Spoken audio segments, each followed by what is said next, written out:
আমি প্রতিশোধ নেবই। গোটা গ্রাম জ্বলবে আগুনে, প্রতিশোধ আমি নেবই।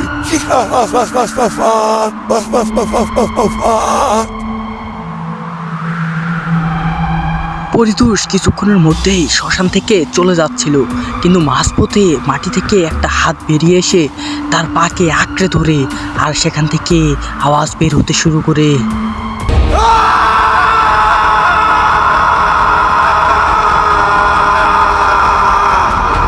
যাই হোক, পরবর্তী সিনে রাতের বেলা খেতে বসেছিল নিতাই।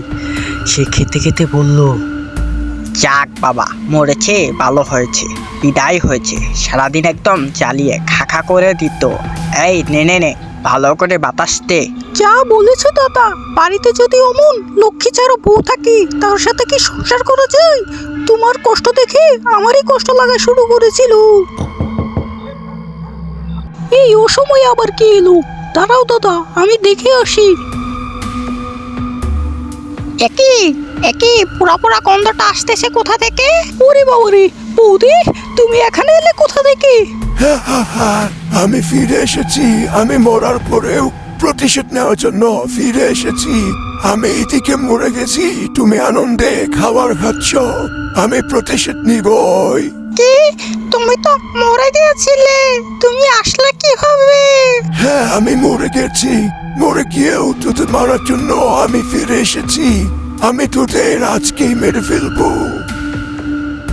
দাদা দাদা, আমাকে বাঁচাও, আমার যে কষ্ট হচ্ছে, আমি এখনই মরতে চাই না। দাদা আমাকে বাঁচাও। এই তুমি আমার বোনকে ছেড়ে দাও। কি চাও? হ্যাঁ, তুমি বলো কি চাও? আমি তোমাদের রক্ত চাই। তোমরা কেউ আমাকে প্রতিহত করতে পারবে না। আমি আগুন জ্বালিয়ে দিব। আমি এ বাড়িতে আগুন জ্বালিয়ে দিব।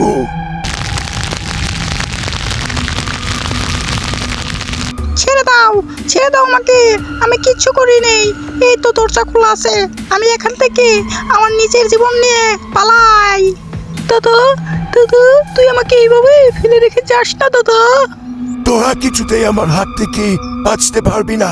তোরা যেভাবে আমাকে পুড়িয়ে মেরেছিলি, ঠিক তেমনি তোদের আমি পুড়িয়ে মারবো। দেখ কেমন লাগে। একই দরজা বন্ধ হয়ে গেল, আমাকে এখান থেকে যেতে যাও। কে কোথায় আছো গো? আমাকে বাঁচাও। এ কেমন রাক্ষস আমাকে জীবন্ত পুড়িয়ে মারতে চাই। কে কোথায় আছো? বাঁচাও আমাকে। যতই চেষ্টা করিস, তুই আর তোর বোন এখান থেকে বেরোতে পারবি না। যতই চেষ্টা করস, এই আগুন তোর আর তোর বোনকে পুড়িয়ে একদম সরকার করে দিব।